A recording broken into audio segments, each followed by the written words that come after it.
Η εξέβρεση και η άμεση εφαρμογή τρόπων στήριξης των γυναικών της πυρόπληκτης Ηλίας ήταν ο σκοπός του συνεδρίου της Σωροπτιμιστικής Ένωσης Ελλάδος, που πραγματοποιήθηκε χθες στην Αρχαία Ολυμπία. Η προσπάθεια αυτή θα γίνει μέσα από σεμινάρια επαγγελματικής κατάρτισης, προγράμματα υποτροφιών αλλά και χορήγησης μικροδανείων.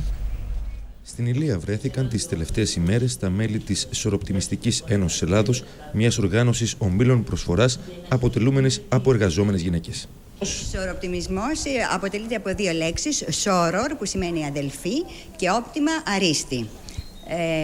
Και το σήμα αυτό παρουσιάζει μια γυναίκα με κλαδιά ελιάς και υποεριψωμένα τα χέρια.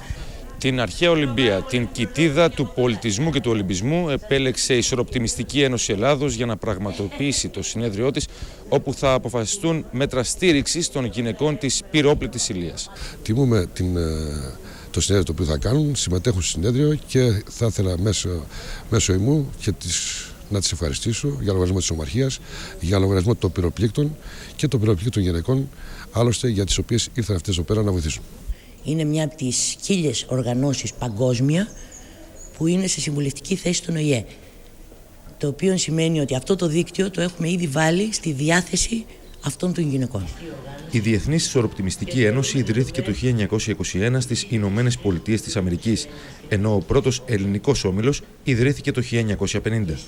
Είναι μη κυβερνητική οργάνωση για γυναίκες που εργάζονται σε θέσεις διαχείρισης και επιστημών και πιστεύουν στον αναπτυξιακό εθελοντισμό.